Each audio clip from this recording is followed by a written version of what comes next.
সম্মানিত দর্শক, আসসালামু আলাইকুম। বাংলার তথ্য নির্ভর সর্বশেষ খবরাখবরে যুক্ত হওয়ার জন্য আপনাকে অসংখ্য ধন্যবাদ। জানিয়ে দিচ্ছি আমাদের হাতে থাকা সর্বশেষ আপডেট। ভারতকে টেক্কা বাংলাদেশ নৌবাহিনী ও যুক্তরাষ্ট্র নৌবাহিনীর যৌথ প্রশিক্ষণ মহড়া।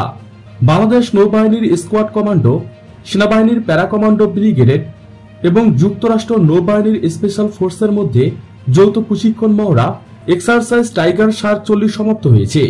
কমোডোর সোয়াট কমান্ডো এর ব্যবস্থাপনা মাসব্যাপী চলমান এ প্রশিক্ষণ মহড়ায় উভয় দেশের স্পেশাল ফোর্সের সদস্যগণ tactical combat casualty care, tactical marksmanship, close quarter combat এবং স্মল ইউনিট টেকটিক্যাল ইত্যাদি বিষয়ে প্রশিক্ষণ ও অভিজ্ঞতা বিনিময় করেছেন।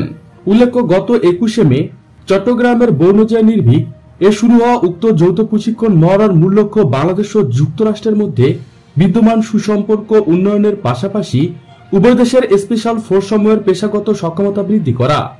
এদিকে কেএনএফ এর ড্রেসার 5টি বিওপি বসানোর উদ্যোগ বিজিবির। পার্বত্য জেলা বান্দরবনের দুর্গম পাহাড়ি সীমান্তের একটি বড় অংশ জুড়ে নেই বর্ডার গার্ড বাংলাদেশ, কোন বিওপি অর্থাৎ বর্ডার অবজারভেশন পোস্ট। এজন্য এসব এলাকা দিয়ে নির্বিঘ্নে যাতায়াত করতে পারে উগ্রবাদী সংগঠন কুকি চীন ন্যাশনাল ফ্রন্টের কেএনএফ সদস্যরা। সম্প্রতি বিভিন্ন যৌথ অভিযানের মুখে কেএনএফ সদস্যরা অন্যত্র চলে যাওয়ার পর তারা যেন সীমান্ত এলাকা দিয়ে আবার যাওয়া আসা করতে না পারে, সে লক্ষ্যে বিজিবি ফাঁকা অঞ্চলগুলোতে 5টি নতুন বিওপি স্থাপন করবেন। বিজিবি মহাপরিচালক বলেন, পাহাড় থেকে কেএনএফ সদস্যরা চলে যাওয়ার পর ওই অঞ্চলগুলো কিভাবে রক্ষিত হবে তার অপারেশন পরিকল্পনা করছি।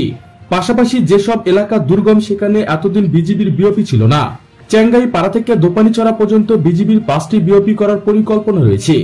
এর মধ্যে চেঙ্গাই পাড়া কেএনএফ মুক্ত করেছি আমরা, সেখানে বর্তমানে আমাদের বিজিবি সদস্যরা অবস্থান করছেন। প্রিয় দর্শক, আজকে পর্যন্তই। শুরু থেকে শেষ পর্যন্ত চেষ্টা করছি বাংলার সামরিক অর্থনৈতিক সঠিক তথ্য উপস্থাপন করতে। কোথাও কোনো তথ্য কিংবা পরামর্শ থেকে থাকলে তা কমেন্ট করে জানাতে পারেন। নিশ্চয় আবার দেখা হবে নতুন কোনো বিষয় নিয়ে। ততক্ষণ পর্যন্ত ভালো থাকুন, সুস্থ থাকুন। Thanks for watching my video. Allah Hafiz.